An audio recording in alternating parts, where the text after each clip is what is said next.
is a swimming pool? A crowd of people with water in it. Correct. Pay that man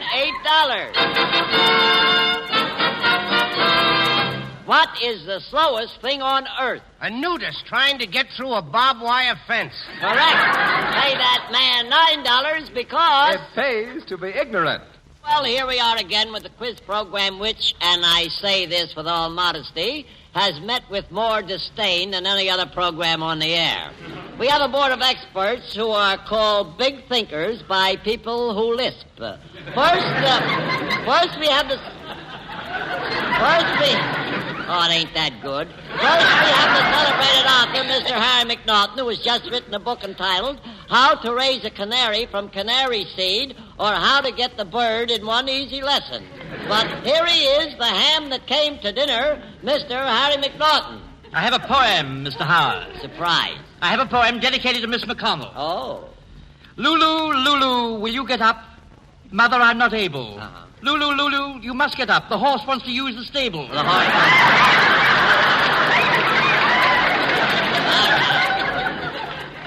Next, we have a woman who is so big, she hasn't seen her feet for 15 years. Miss Lulu McConnell. Did I tell you about my old man, Mr. Howard? He's out on parole? Yeah. No. Oh, I see. No. When he came home the other night, I was sitting in the Morris chair, and did he get sore? Yeah? Why, he was wild. He was wild because you were sitting in the Morris chair? Well, you see, Morris was sitting in it, too. I see Morris was sitting in the chair. Okay, next we have a very popular man. A man who is always in great demand by every policeman in town. A man who spent the first 10 years of his life at Harvard University in a bottle. From Texas, the land of the bighorns, comes that bum steer, Mr. George Shelton. Say, you get a big kick in selling me all the time, don't you? I'll have you know I'm very much advanced for my age. Oh, yeah. Yeah. When I was 6, people took me for 12. Do tell. And when I was 12, my teacher took me for 24. Think of that. And when I was 24, I met a blonde. Yeah. What did she take you for? $500. And now, all right, and now that you've met our 3 loose nuts, ladies and gentlemen, I'd like to introduce our special guest for tonight. That lovely, versatile young actress, Miss Shirley Booth, otherwise known as Dottie Mahoney of the Kate Smith program. Here she is, Miss Booth.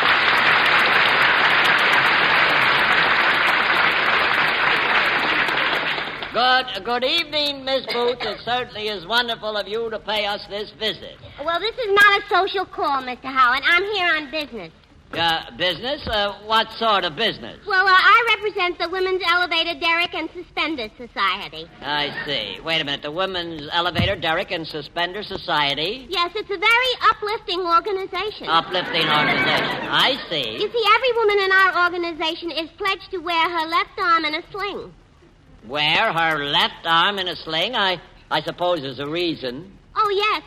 We're only interested in women's rights. In women's rights. Now, that's all very interesting, but what has all this got to do with your presence here? Well, you see, Mr. Howard, my organization has appointed me as a committee of one to come here tonight and protest your unkind and inhuman treatment of Miss Lulu McConnell. Oh. Because, you see, we consider that the things you say to and about Miss McConnell a slur to American womanhood, that great organization of which I hope someday to become a member. I see.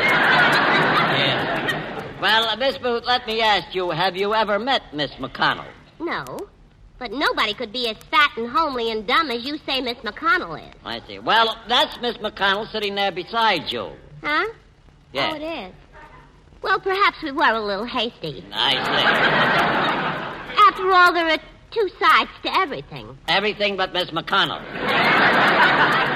Now, wait a minute. Don't you worry, Miss McConnell. I'm here, and nobody is going to insult you. That's going to be very nice. Now that you 2 girls are acquainted, I'd like you to meet Mr. Sheldon, Miss Booth. How do you do? I've no doubt. Yeah. How do you do? I have no doubt. So you're Shirley Booth, huh? You know, I knew your brother telephoned. Oh, all right, wait a minute.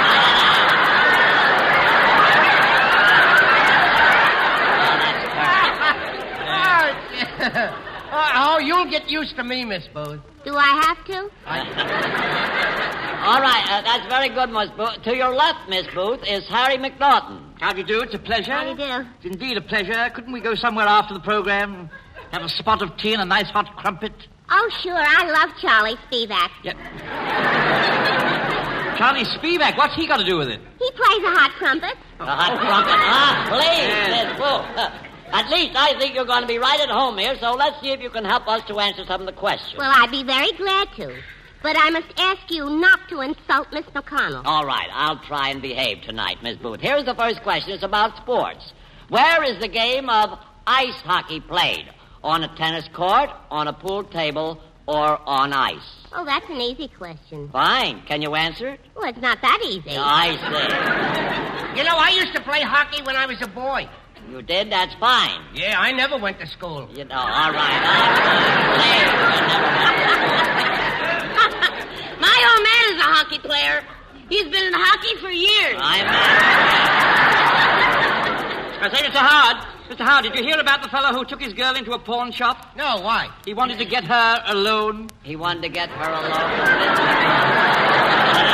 I'm incorrigible. Yeah. Do you get it, Miss Booth? Yeah, and I don't like it. I don't blame you. The question is, where's the game of hockey played? I know. Good. Madison Square Garden. Wait a minute. You're close there, but wait a minute. Let me ask you this. What was on the floor? Sawdust. Sawdust. Yeah, the circus was there. I know because I got it in my shoes. You know, I wear those open-toe shoes and I get everything in them. Everything. Yeah, except my feet. Except... Okay, please. Does that answer your question? Yeah, that was a great help. You went to the circus and there was sawdust on the floor. That's great. Look, you play this game with skates on. Now, where do you play a game when you wear skates? What kind of skate? All right, ice skates. I used to be good on skates. Yeah. I bet you a gay old blade. Okay, I used to make the figure eight. Yeah, you look like the figure eight. Now, let's get on there. Miss McConnell, don't let him say that to you. You slap his face. His face? Where is it? Gee, that's a good question. Who sent that in? You know, I used to be quite a skater, if I may say so. You may say so. Oh, thank you. You know, I used to be quite a skater. Oh, will you cut it out, please? Yeah, I could make the figure eight the hard way. Yeah. 2 fours. 2 4. You know, you gentlemen may not believe this, but I was the president of an ice skating club. But I resigned. Oh, really? What happened? It was too much responsibility. Yeah. I couldn't hold my end up.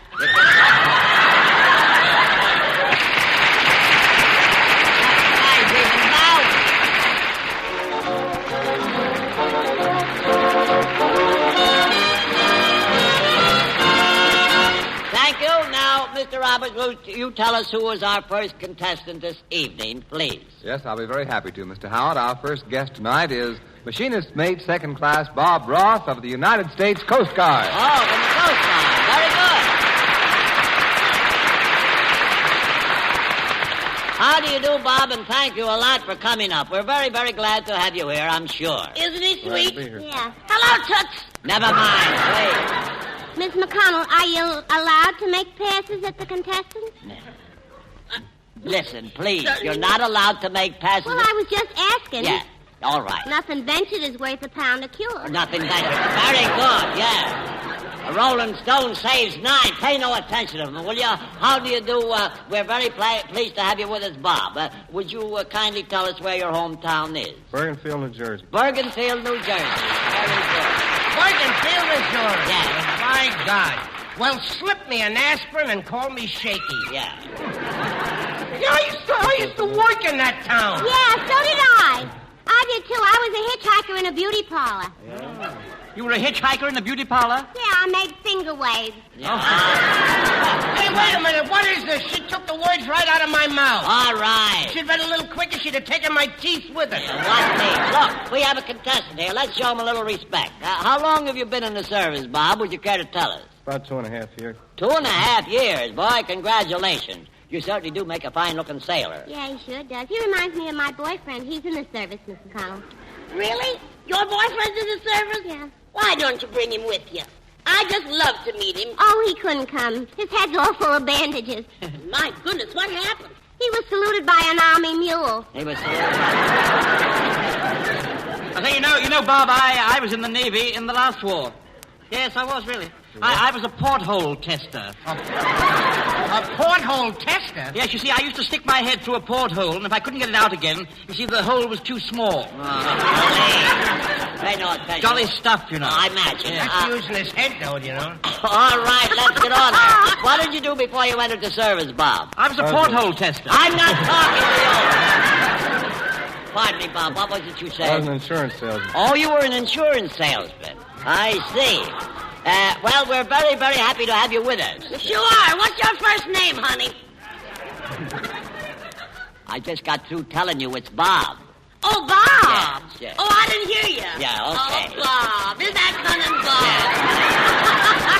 Oh, and isn't he a cute kid, too? All right, yes, he's a very nice Bob, little fellow. Bob. Well, honey, you can just call me Clock.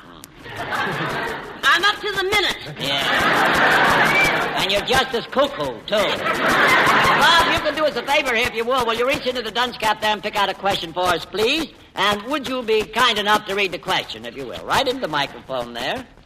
What do we buy a hunting license for? Very good. What do we buy a hunting license for? No help from the audience, please. Let's try and get this. Did you hear the question, Mr. McNaughton? Oh, yes. You did? Well, what about it? What about what? The question. What question? Mr. McNaughton, how did you get to be such an imbecile? Oh, it took years. It took years.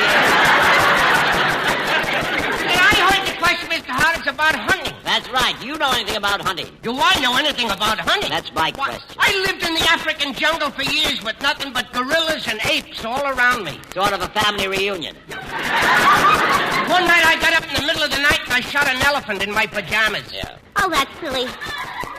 How could an elephant get in your pajamas?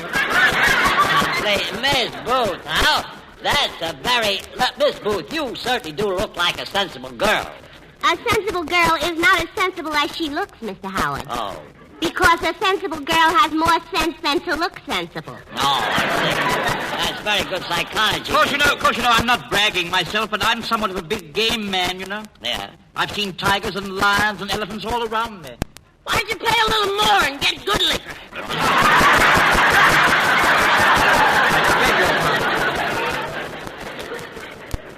Please, can we answer the question? What do you buy a hunting license for? Why, I even went hunting once with 15 dogs. Yeah, you have any luck? I shot 9 of them. You shot You know, the last time I went hunting, I shot a moose in the foot and in the head at the same time. Why, say, that's silly. How could you shoot him in the foot and in the head at the same time? He was scratching his ear.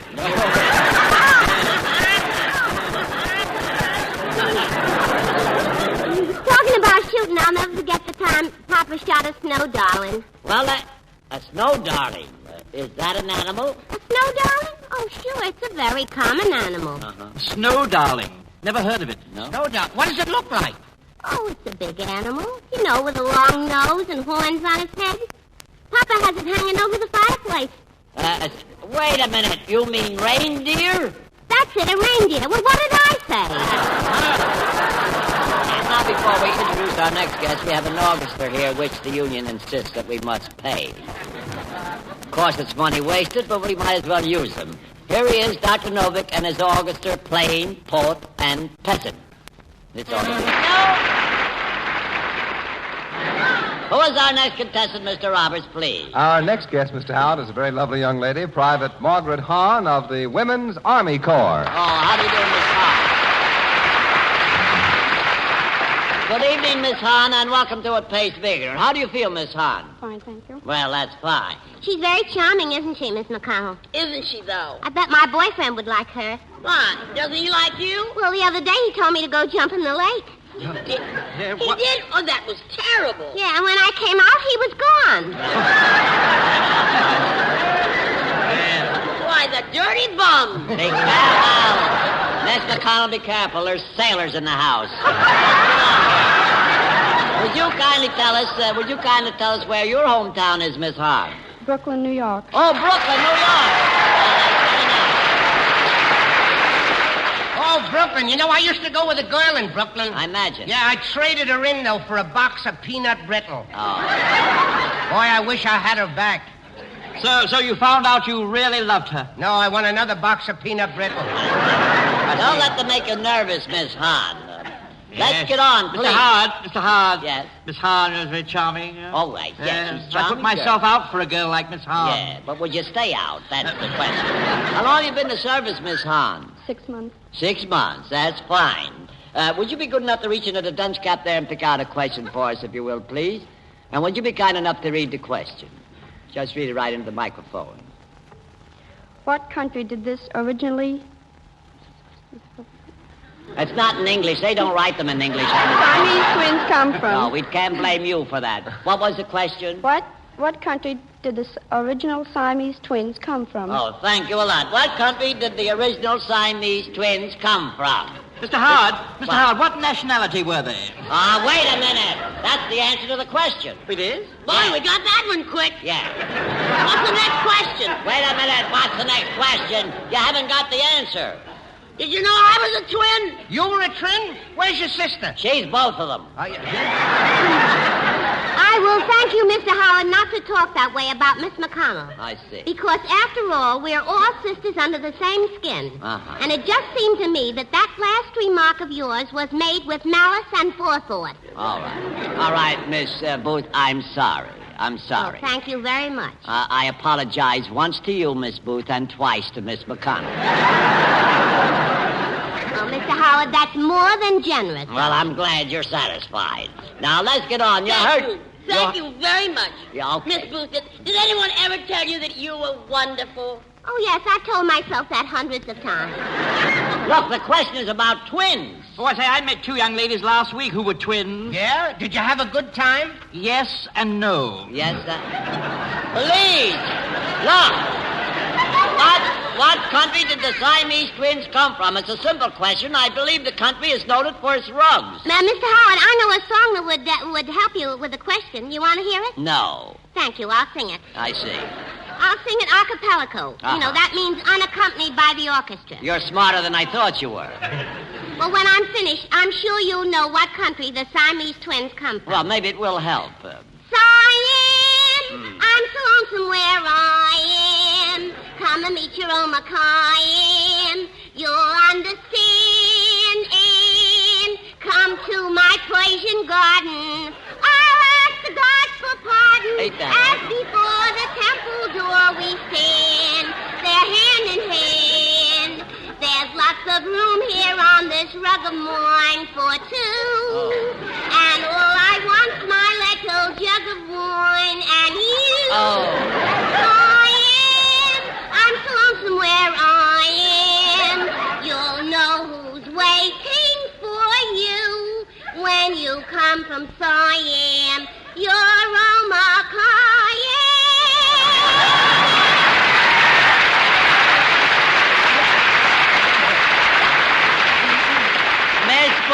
Miss Booth, that was wonderful. You should be able to get a job as vocalist with Nat Novik's orchestra. Okay, anyhow, you've heard the song. You heard what was mentioned in the song. Now, what country did the Siamese twins come from? What was the name of the country? California, here I come.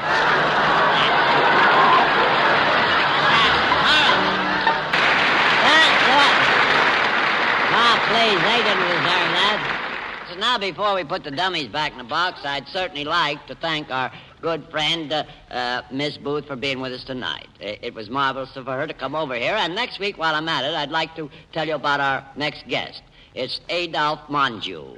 He will be with us next week. And I'd like to... Mr. Howard, you know, that's fine, you know. What? I know Adolphe Monjou very, very well. Well, that's fine. He's an old friend of mine, you know. Well, you'll get along nice together. Oh, rather. Yes. He's one of the 10 best-dressed men in the country. Uh-huh. I hope he brings the other 9 guys with him. Okay. Gee, 10 men, it's too bad I didn't come next week instead of this week. Yeah. Yes, it is. I'd be glad to split them with you. 2 for you and 8 for me. No, please. I understand he has a lot of clothes. I wonder if I could buy a couple of suits off him. Yeah. I'm going to a wooden wedding. Uh-huh. And without clothes, I wouldn't go. You wouldn't go. That's a terrible pun, Mr. Sheldon, if I ever I'm heard not going one. to take puns with me. We're going to eat there. Okay, never mind. I didn't say buns, I said puns. Oh. Now, folks, you see what we mean when we say... It pays to be ignorant, to be dense, to be dumb, to be ignorant. It pays to be ignorant just like me. When I was just a school kid, I wasn't awfully bright. I had a pretty teacher who made me stay in each night. So you see, it pays to be ignorant. Be inane, have no brain, just be ignorant. It pays to be ignorant just like me. This is the Armed Forces Radio Service.